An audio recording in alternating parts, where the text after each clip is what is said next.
Hoje vamos fazer uma viagem por Gênesis. E mais do que estudar acontecimentos antigos, nós vamos descobrir como Deus começou a revelar o seu plano de salvação e como Jesus aparece em todo o livro, mesmo sem ter o seu nome citado ali.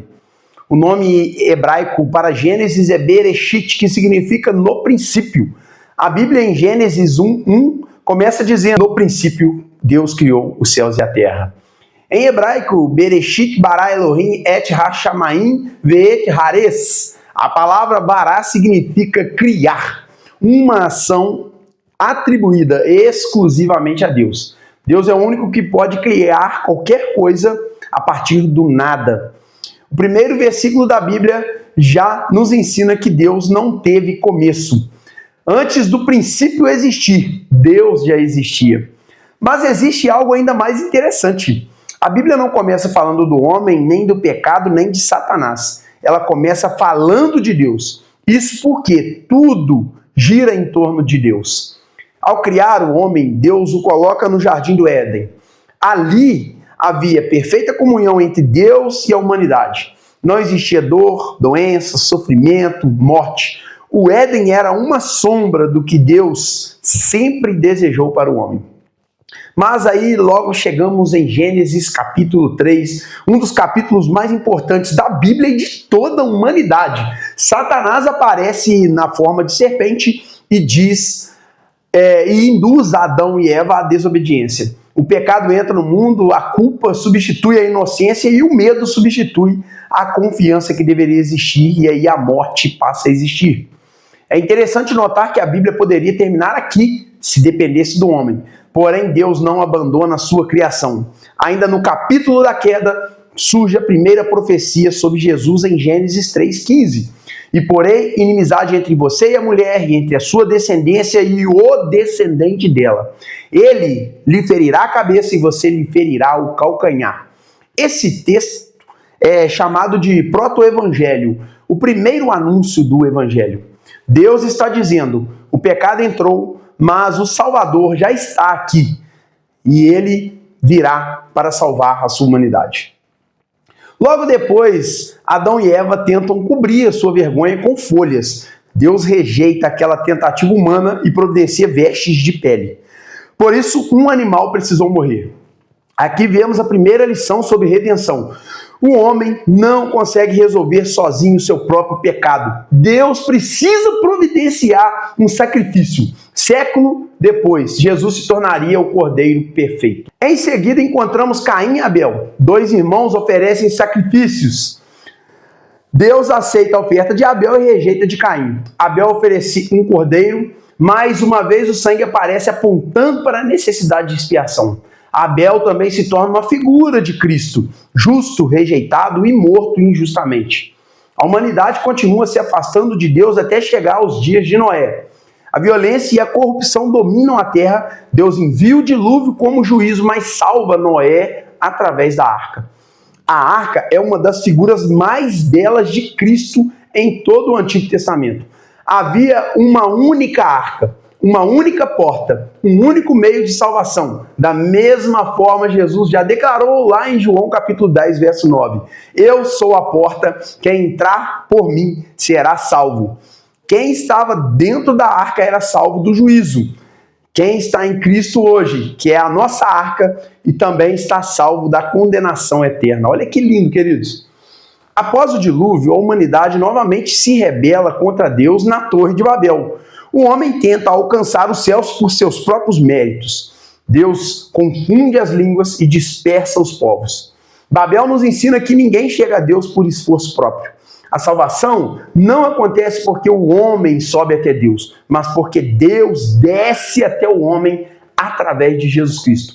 Então surge Abrão. Em Gênesis 12, Deus fez uma promessa que muda toda a história. Por meio de você, todas as famílias da terra serão abençoadas. Essa foi a promessa de Deus para Abraão. Essa promessa não falava apenas sobre Israel, falava sobre Jesus. Cristo viria da descendência de Abraão e levaria salvação a todas as nações.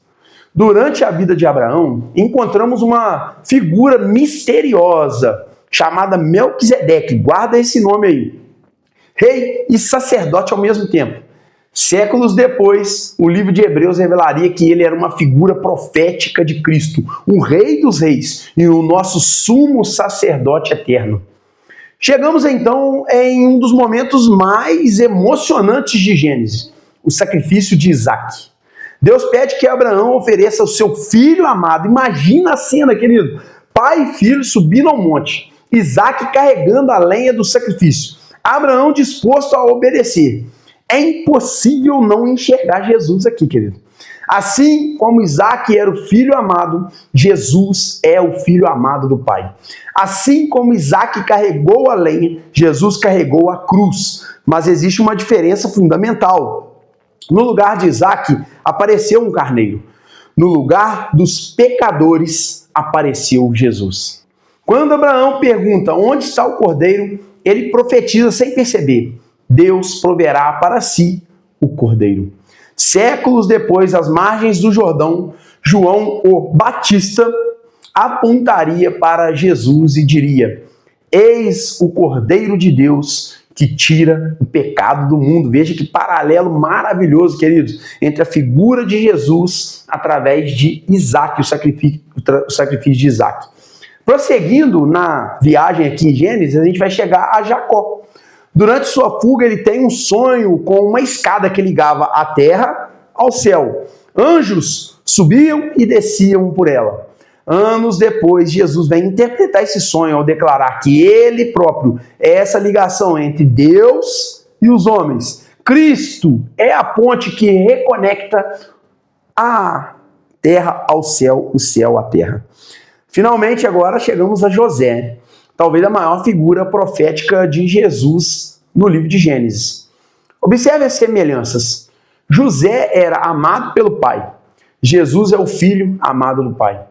José foi rejeitado pelos irmãos. Jesus foi rejeitado pelos seus. José foi vendido. Jesus também foi vendido. 30 moedas de prata. José sofreu injustamente, até na cadeia. Jesus também sofreu injustamente. José foi humilhado antes de ser exaltado. Jesus foi humilhado, crucificado antes de ser glorificado. José salvou nações inteiras da fome naquela época. Jesus salva a humanidade da condenação eterna. A vida de José nos ensina algo extraordinário. Deus é capaz de transformar aquilo que parecia derrota em instrumento de salvação. A cruz parecia o maior fracasso da história, mas é o maior momento de vitória de toda a humanidade. Ao terminar o livro de Gênesis, a gente percebe que o livro não é apenas sobre criação, patriarcas ou acontecimentos antigos. É uma grande preparação e anúncio para a chegada de Jesus. Queridos, Jesus, ali na criação do homem, quando Deus diz: façamos o homem à nossa semelhança e à nossa própria imagem. E assim Deus criou o homem à sua própria imagem e semelhança. Ali, querido, quando Deus usa o plural, façamos, ali já estava o Pai, o Filho e o Espírito Santo de Deus. Olha, até a nossa próxima aula, o nosso próximo vídeo, que eu vou falar do livro de Êxodo. Deus abençoe sua vida poderosamente em nome de Jesus.